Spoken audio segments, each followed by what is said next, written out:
नमस्कार, मैं नयन कुमार। आइए जानते हैं वृश्चिक लग्न वाले की कुंडली के 12 भाव में शुक्र किस प्रकार से फल देंगे। शुक्र यानी कि जो योग भोग देता है, भौतिक और सांसारिक सुख देता है। अगर लग्न में रहे तो आपको शौकीन बनाएगा, यानी कि महंगा कपड़ा, महंगा गिफ्ट, महंगा गाड़ी, महंगा घोड़ा, ये सब की आपकी थोड़ी सी एक आदत बनाएगा। दूसरी चीज क्या है कि अब यह सप्तमेश और द्वादशेश होकर है, यानी कि आप दूसरे के विचारधारा से आगे बढ़िएगा, दूसरे के सजेशन से आपको फायदा होगा। शुक्र अपने घर को, सप्तम भाव को देख रहा है, यानी कि आपकी पत्नी अच्छी मिलेगी और समझिए कि आपके लिए हेल्पफुल भी रहेगी।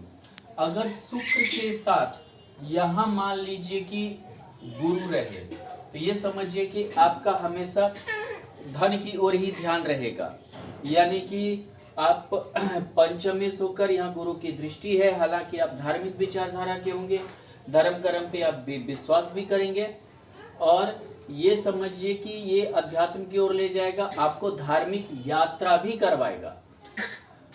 अगर संस्कारी भी होंगे आप, अगर मान लीजिए शनि रहा तो ये आपको वैवाहिक जीवन में दिक्कत पैदा करेगा। लेट से शादी होगी, हो सकता है शादी के बाद भी कहीं और अफेयर वगैरह का मामले में आपको दिक्कत होगा। आप थोड़ा सा जो है मतलब कि हालांकि आपको अचल संपत्ति का योग भी बनेगा। दूसरी चीज क्या है कि यहाँ शनि तृतीय होकर है, आप अपने शरीर पर काफी ध्यान देंगे। ये नहीं खाना चाहिए, वो नहीं करना चाहिए, ऐसे जो है रहना चाहिए, दवाई वक्त पे लेना चाहिए, ये आपकी आदत से होगी। अगर शुक्र द्वितीय भाव में है यानी सप्तमी हो गया, आपका अचानक मैंने रिलेटिव में शादी होगा जो आपके रिलेशन में, रिश्तेदारी में पड़ता हो। आपका पारिवारिक भार बहुत ज्यादा रहेगा। द्वादश जब भी द्वितीय भाव में रहता है तो ये पारिवारिक भार को बढ़ाता है, पारिवारिक भार बहुत ज्यादा देगा आपको। अगर मान लीजिए कि यहाँ बुध रहे तो काफी आपको धनवान बनाएगा, काफी ऐश्वर्य आपके अंदर ही करेगा, आपको पैतृक संपत्ति का लाभ देगा। और दूसरी बात क्या है कि यहाँ पर समझिए कि वसीयत का लाभ देगा। हालांकि आपके रिलेशन वगैरह से बहुत अच्छे संबंध रहेंगे, बहुत अच्छा लगाव भी रहेगा। आप किसी से एक डिप्लोमेटिक बात करेंगे, यानी कि ना बिगड़े न ज़्यादा, ना आपसे अच्छा बहुत अच्छा जो है ये रहे और ना मतलब खराब रहे। दूसरी बात क्या है कि यहाँ अगर बुध के अलावा अगर मान लीजिए कि यहाँ हो जाए गुरु हो जाए, यानी पंचमेश होकर आपको लॉटरी, जुआ, सट्टा, शेयर मार्केट से लाभ होगा, आपको अचानक फायदा मिलेगा, हर चीज का अचानक लाभ होगा।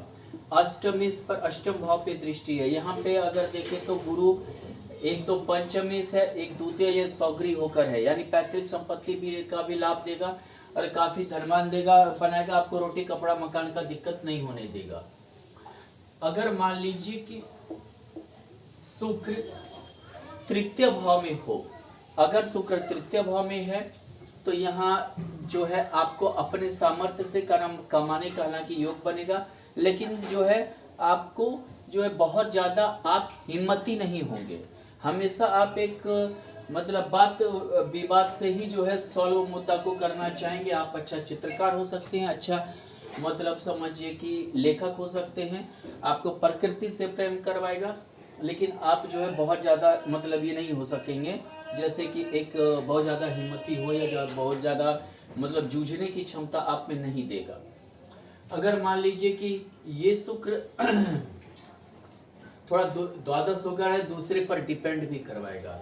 इस शुक्र के साथ अगर यहाँ मान लीजिए कि शनि है तो वैवाहिक जीवन में ये दिक्कत आपको पैदा करेगा। सप्तमेश होकर सौगरी है, आपको घर से दूर आप प्रोग्रेस कीजिएगा। द्वादश होकर है और चतुर्थेश होकर है द्वादश में, घर से दूर ही आपकी उन्नति होगी, घर से दूर रहने के योग भी बनेंगे। अगर मान लीजिए कि यहाँ पर शुक्र के साथ अगर चंद्रमा है, भाग्येश होकर सौगरी दृष्टि भी है, यानी कि आपको काफी ज्यादा धन देगा, आपका भाग काफी भाग्यशाली आदमी होंगे, लक्ष्मी हो गया और आप काफी अच्छा भी जीवन व्यतीत करेंगे। अगर मान लीजिए कि शुक्र चतुर्थ भाव में है, सप्तमेश होकर चतुर्थ में, यानी कि इस भाव से दसम, यानी कि ये आपको गाड़ी घर अचल संपत्ति का काफी ज्यादा योग बनाएगा।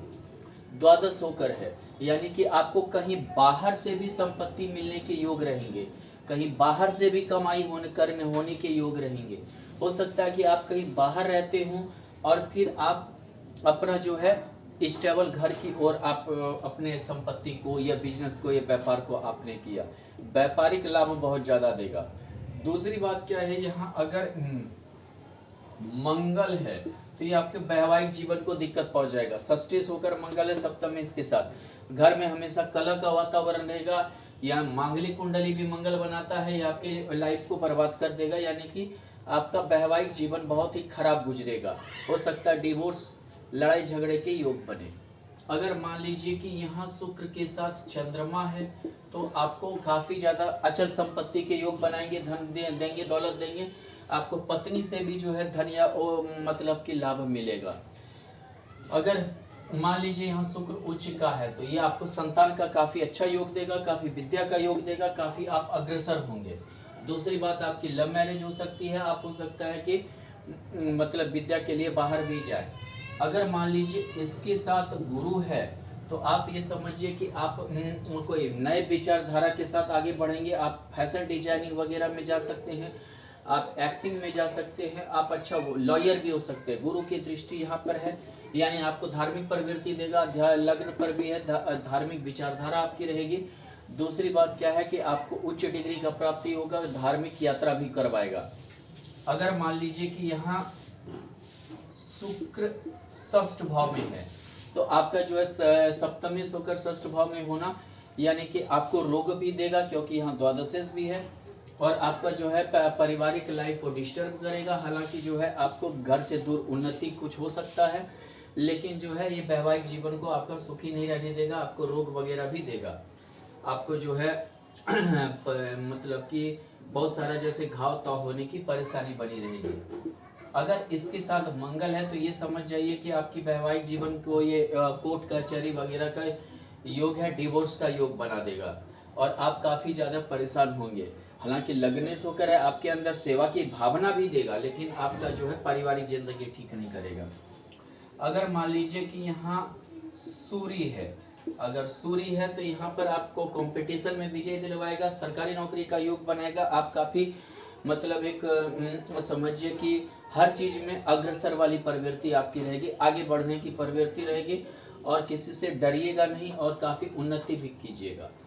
सौग्री शुक्र हो तो यानी कि आपको पत्नी अच्छा मिलेगा, आपको कोई बिजनेस पार्टनर अच्छा देगा, आपको धन के भी योग बनेंगे। द्वादश होकर है, यानी कि यहाँ शुक्र आपको जो है किसी और से बेनिफिट दिलवाएगा, यानी जिसको आप जानते पहचानते भी नहीं है वो भी आपको बेनिफिट कर देके जाएगा। अगर इस शुक्र के साथ सूर्य रहे तो ये समझिए कि आपको दशम में होकर, यानी कि आपको पत्नी से भी बेनिफिट होगा, यानी दोनों एक क्षेत्र के हो सकते हैं कि काम करने वाले हों। जैसे पत्नी भी डॉक्टर है, आप भी डॉक्टर हैं, पत्नी भी मान लीजिए सॉफ्टवेयर इंजीनियर है, आप भी हैं, इस टाइप के योग बनाएंगे और आपको जो है फायदा होगा। या हालांकि पत्नी आप पे शासन करने वाली होगी, या अगर लड़की का कुंडली है तो पति थोड़ा सा शासन करने वाला होगा।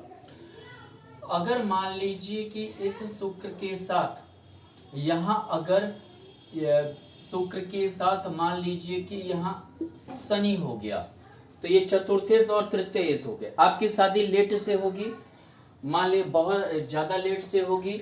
दूसरी बात हो सकता है कि आपकी बदनामी भी हो सकती है, कोई जैसे डिवोर्स स्त्री हो या आपसे बड़ी कोई लड़की हो या शादीशुदा हो, उससे आपने मैरिज कर लिया, लव अफेयर का मामला हो, इस टाइप के आपके योग बन सकते हैं। हालांकि ये शनि आपको धन के लिए खराब नहीं रहेगा।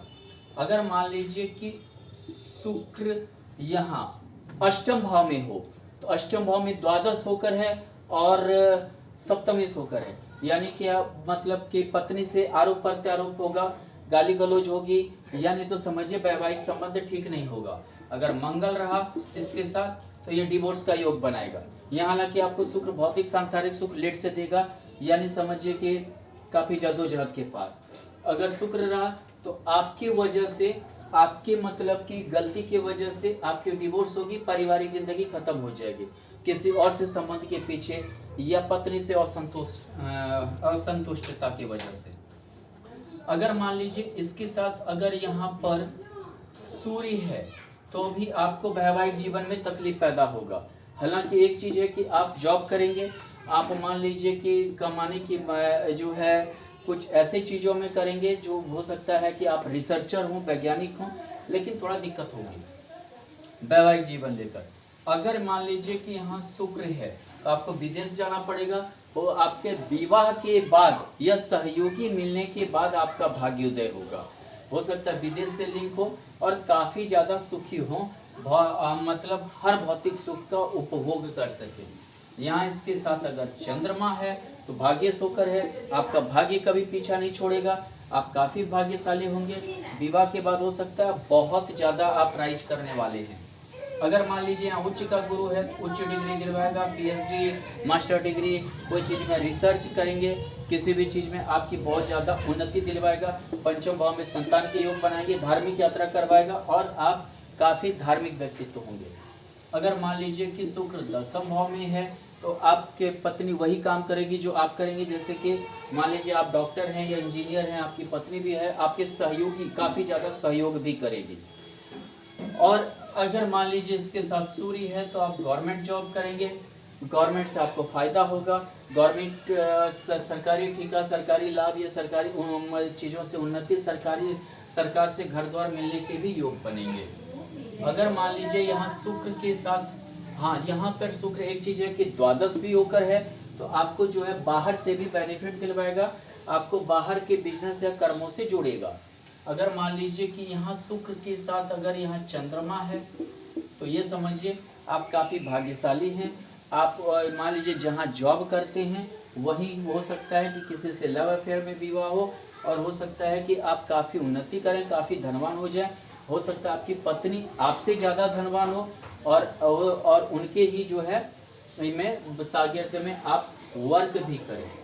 अगर मान लीजिए कि यहाँ शुक्र नीच का हो तो आपको भौतिक सांसारिक सुख में दिक्कत करेगा। काफ़ी जद्दोजहद के बाद आप जो है कीजिएगा, आपका खर्च काफ़ी ज़्यादा रहेगा। अनाप शनाप जो है मतलब जो चीज़ जो आप नहीं जानते वहाँ भी आपकी खर्च होगी, आप काफ़ी परेशान रहेंगे। अगर इसके साथ बुध उच्च का हो तो आपके लिए अच्छा है कि आपको लक्ष्मी योग बनेगा और ये बुध आपको उन्नति दिलवाएगा, ससुराल से बेनिफिट दिलवाएगा, दहेज का योग बनेगा, जमीन जायदाद भी और उन्नति भी करवाएगा। अगर मान लीजिए यहाँ शुक्र के साथ मंगल हो तो आप काफ़ी उग्र प्रवृत्ति के होंगे और अपनी उग्रता के कारण जो है, अपनी महत्वाकांक्षा के कारण आप काफ़ी दिक्कत में रहेंगे। काफ़ी आप जो है अपनी महत्वाकांक्षा या अपना मतलबीपन आप में थोड़ा सा ज़्यादा रहेगा, हर किसी से लाभ कमाने की इच्छा रखेंगे। शुक्र द्वादश भाव में काफ़ी आप समझिए कि शौकीन प्रवृत्ति के होंगे, खर्चीला प्रवृत्ति के होंगे। आप काफ़ी जो है मतलब समझिए अनाप शनाप खर्च रहेगा।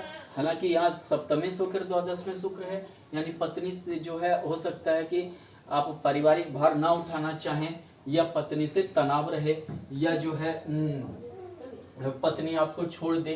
खास करके अगर शनि रहा तो आप अविवाहित रह सकते हैं। हालांकि यहाँ पर शनि रहने से आपको काफ़ी उन्नति तो देगा, विदेश में घर या रहने का योग भी बनाएगा, काफ़ी दूर में रहने का योग या विदेश में घर। लेकिन आप पारिवारिक भार नहीं उठाना चाहेंगे, उससे आप नीरस रहेंगे और जो है हो सकता है कि आप बाहर में आपका काफ़ी नाम रहेगा लेकिन पारिवारिक जिंदगी शून्य रहेगी। अगर मान लीजिए कि यहाँ पर मंगल हो जाए तो आप दूसरे के विचारधारा के कारण जो है आपको काफ़ी ज़्यादा घाटा उठाना पड़ेगा। दूसरे के सजेशन में चलने के कारण आप काफ़ी ज़्यादा घाटा होगा। मांगलिक कुंडली है यानी पत्नी से भी विवाद रहेगा और समझिए कि आप दूसरे के कारण काफ़ी ज़्यादा मतलब जेल यात्रा या समझिए कि काफ़ी ज़्यादा जो है कहीं पर फंस जाना, उलझ जाना या काफ़ी आप दिक्कत में आ सकते हैं। इसी के लिए यहाँ अगर मंगल है तो दूसरे के सजेशन पे ना चलें। धन्यवाद।